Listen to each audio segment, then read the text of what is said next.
Mr. President, we remember when you first were giving your acceptance speech of the nomination of the GOP convention. You said at that time that 1 year from now, when I take over the White House, I am going to reestablish the rule of law in this country.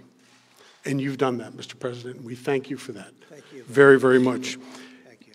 You know, behind me, Mr. President, are 44 sheriffs who were representing 35 states that came here to Washington for two reasons. The first is to go to Congress, up to the Capitol today, hold a press conference and let Congress know enough's enough. We've been for 20 years asking Congress to move on the security aspects of immigration reform, and nothing has happened for 20 years. But what's really amazing, Mr. President, with your strength of purpose, the commitment to your convictions, you've done more in less than 2 years in supporting law enforcement and dealing with this illegal immigration problem that we've been asking for solutions on in less than 2 years. And again, all these sheriffs and the sheriffs across this nation are so grateful to you for that, Mr. President. And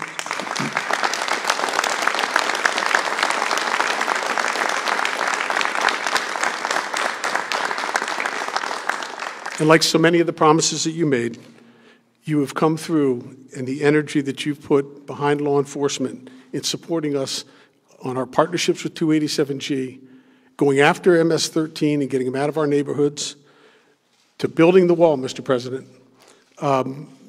you've really been amazing. And so before I present this plaque, I just want to add one thing that maybe you heard about, maybe you didn't.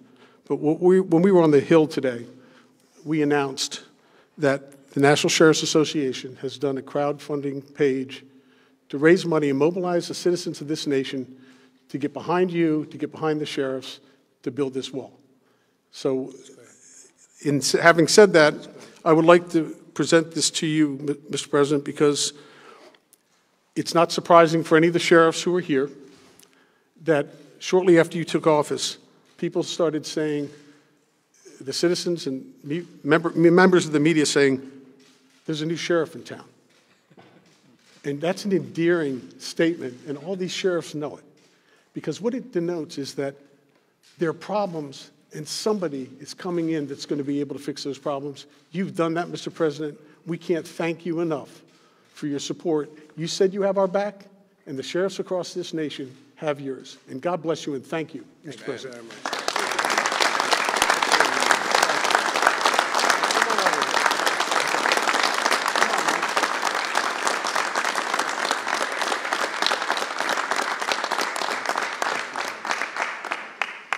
Well, that's really nice. This is an honor because when I was running, I think number one on our list was law enforcement, taking care of law enforcement, working with law enforcement. And really, we have to create guidelines and principles for the incredible job you've done, and you've done an amazing job. And I will tell you, a lot of times you're scorned and you're looked at by the media because the media is very dishonest, much of it in this country, very, very dishonest.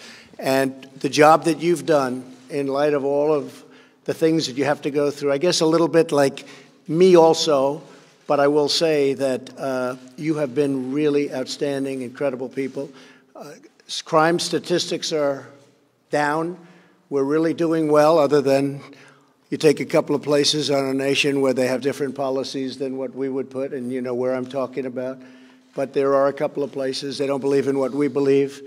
But we have together done something very special. I also remember so well, Sheriff, when we were together, I said, we're going to get you a lot of military equipment that you weren't able to get, and it was sitting in warehouses all over the country, and in many cases, Mike, in other countries, you remember. And we brought it back home, and you were able to get great military equipment like you couldn't afford to buy in your budgets. And we gave it to you, and it protected a lot of people. We have a lot of people living today in your profession that would not, frankly, be around right now without the protection of that kind of equipment that we have sitting around waiting and doing nothing and just drawing dust. So the fact that you gave me this award is something very meaningful. I will put that in a place of great honor in the Oval Office, but I really appreciate it. Thank you very much. It's a great honor. Thank you.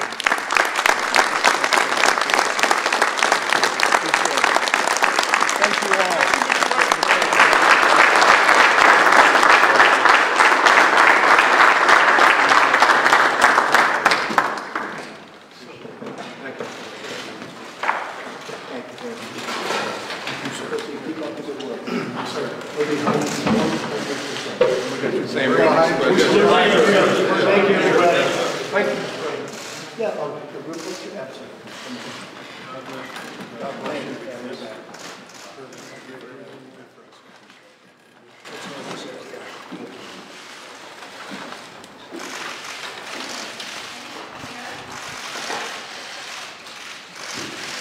Make that a good picture.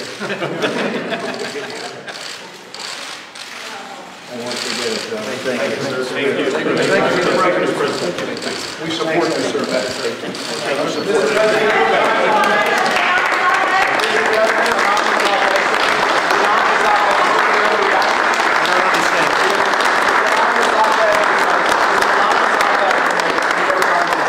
I am part of the resistance inside the Trump administration.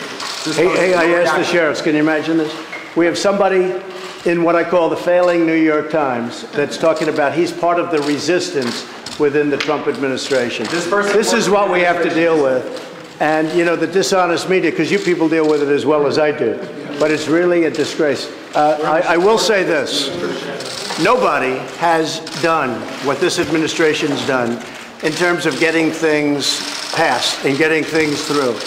An article was just printed, just came out a few minutes ago. Trump breaks the record for budget gridlock wins, scores big win. So for 20 years, it's a 20-year record. For 20-year record, they call it the fouled up budget gridlock, and scores big win. Here's your thing. So this just came out. So in 20 years, it hasn't been like it is now. We broke it. That's just really positive stuff. And then, in addition to that, point after point after point, if you look, almost 4 million jobs created since the election, of which many are young.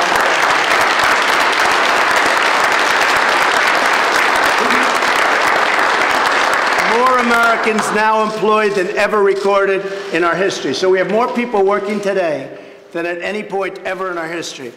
We've created 400,000 manufacturing jobs. Manufacturing jobs are growing at the fastest pace in more than 30 years. Economic growth last quarter was 4.2%. And as you people know, it was headed down big, and it was a low number, very low number. It would have been, in my opinion, it would have been less than zero. It was heading to negative numbers. New employment claims recently hit think of that, the unemployment picture in the country is the best it's been in 49 years. African-American unemployment lowest in the history of our country. Asian American unemployment lowest in the history of our country. Hispanic American unemployment lowest in the history of our country. I mean, I'm just looking at these, just point after point. Under my administration, veterans' unemployment reached its lowest in many, many years. Let's see, almost 3.9 million Americans have been lifted off food stamps just since my election. Then you go into all of the benefits that we got from the tax cuts. All of you people benefited tremendously from the tax cuts. Thank you, sir. You go into regulation cuts. You go into right to try. Right to try is where you have the right, if a person's terminally ill, you have a right to go and try and see whether or not a drug that's not approved yet can be used and utilized. They didn't allow that. Point after point, getting rid of the individual mandate, the most unpopular thing there is in Obamacare, coming up with new health care plans. We've never had a period, even if you look at the Olympics, the World Cup, you just saw them, they were in my office, got the World Cup. Nobody has, and we have started the wall. Nobody has ever done in less than a 2-year period what we've done. So when you tell me about some anonymous source within the administration, probably who's failing and probably here for all the wrong reasons, no. And the New York Times is failing. If I weren't here, I believe the New York Times probably wouldn't even exist. And someday, let me just tell you, and someday when I'm not president, which hopefully will be in about 6.5 years from now, the New York Times and CNN and all of these phony media outlets will be out of business, folks. They'll be out of business because there'll be nothing to write and there'll be nothing of interest. So nobody has done what this administration has done. And I agree, it's different from an agenda, which is much different than ours, and it's certainly not your agenda, that I can tell you. Thank you. It's about open borders. It's about letting people flee into our country. It's about a disaster and crime for our country. So they don't like Donald Trump, and I don't like them because they're very dishonest people. Remember this also about the New York Times. When I won, they were forced to apologize to their subscribers.